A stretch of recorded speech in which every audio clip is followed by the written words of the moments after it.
Salut tout le monde, aujourd'hui nouvelle vidéo de test, le Xiaomi Redmi Note 4 édition globale avec le processeur Qualcomm. Je vais commencer par vous parler du design. Alors à l'arrière vous avez le logo Mi juste en bas. Ensuite au-dessus vers le haut vous avez le capteur d'empreinte digitale, le double flash LED, double température et la caméra de 13 mégapixels. On va passer sur les côtés, on va commencer par le côté droit. On a le bouton Power, le bouton Volume plus moins et ça sera tout.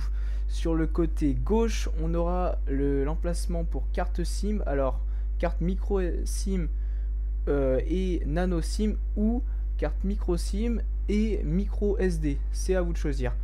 En bas du téléphone, on aura le port micro USB qui c'est pas d'actualité mais bon, et le haut-parleur qui se trouvera à droite avec le micro à gauche.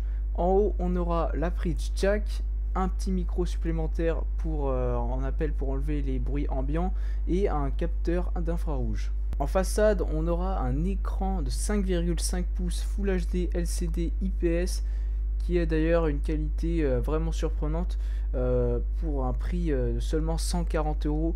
C'est vraiment exceptionnel. Les couleurs sont excellentes, la luminosité aussi, le contraste c'est vraiment top, même si c'est du LCD. Vraiment, il n'y a rien à dire à ce niveau-là.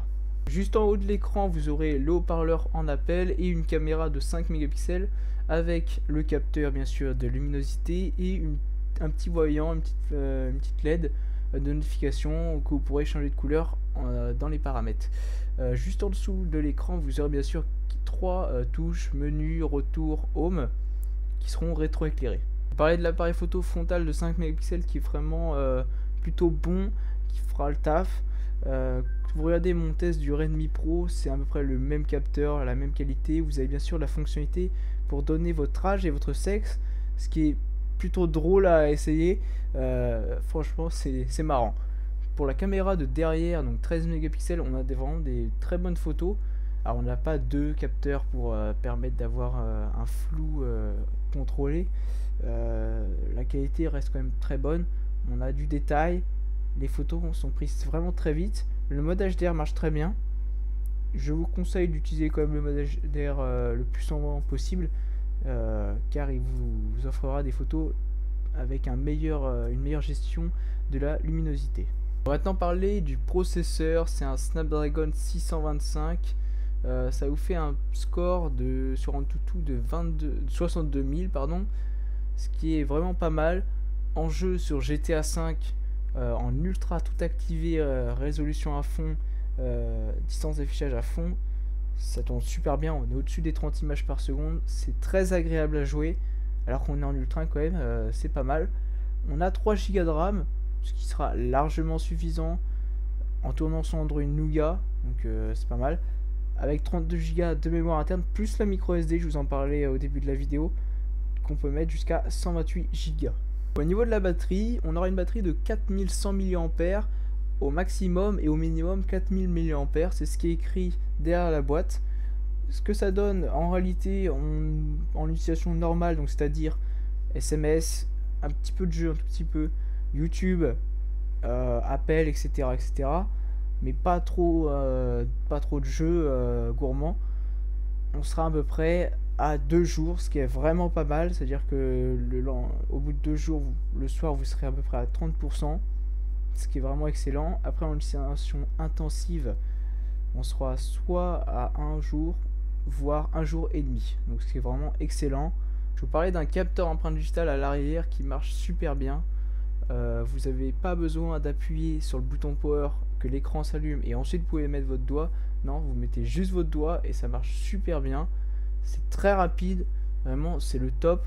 Au niveau software, on tourne sur Android Nougat 7.0, donc c'est pas la toute dernière version, mais c'est déjà ça. Sur un téléphone entrée de gamme, c'est quand même pas mal. Avec la surcouche MIUI, la 8.5.4, la toute dernière version stable, officielle, téléchargée sur leur site officiel, donc en.miui.com. C'est là que vous allez télécharger toutes les mises à jour pour votre téléphone Xiaomi. Je vous recommande d'aller sur ce site là. J'ai fait la mise à jour. Vous avez aussi la version bêta, la 7.8.24. Cette fois-ci, c'est soumis 8.9, mais en version bêta. Donc, je vous conseille quand même de rester sur la version stable. Vous inquiétez pas, ça va passer soumis 8.9. Voilà, vous avez le lien dans la description.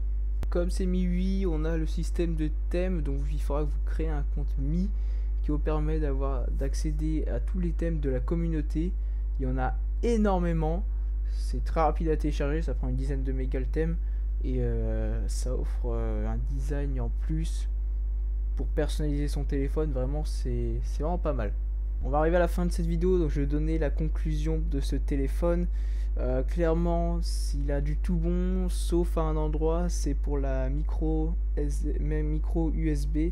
Donc le connecteur pour charger le téléphone et faire du transfert entre votre ordinateur et le téléphone, qui me dérange un petit peu parce que moi qui possède le Redmi Pro, mon PC a l'USB type C, je possède aussi la Nintendo Switch qui est en USB type C. Tous mes produits sont en train de passer en USB type C et faire un test d'un téléphone en micro USB. C'est vrai que voilà quoi, c'est pas très récent. Normalement les Redmi Note 5 devraient passer en USB type C, j'espère, hein. Et si vous êtes habitué à la micro USB, ça va pas être trop un problème. Après, si vous avez déjà de l'USB type C, ça devrait peut-être vous déranger. Après, moi c'est mon avis personnel, mais sinon tout le reste, la qualité de l'écran, l'autonomie, la puissance, Snapdragon 625 à moins de 150 €, c'est vraiment super intéressant. Et en plus, l'avantage c'est que derrière le software marche super bien. On a une version stable qui tourne super bien, j'ai eu aucun bug, c'est vraiment excellent. Je recommande le téléphone, vous avez le lien dans la description sur Banggood. Si vous avez jamais eu de Xiaomi, c'est l'occasion. Sinon, si vous voulez avoir plus de détails, vous allez sur ma vidéo de test complet et je vous expliquerai un peu plus en détail comment ça marche pour les mises à jour de MIUI. Voilà, n'hésitez pas à partager, vous abonner, mettre un j'aime et je vous dis à la prochaine vidéo. Salut!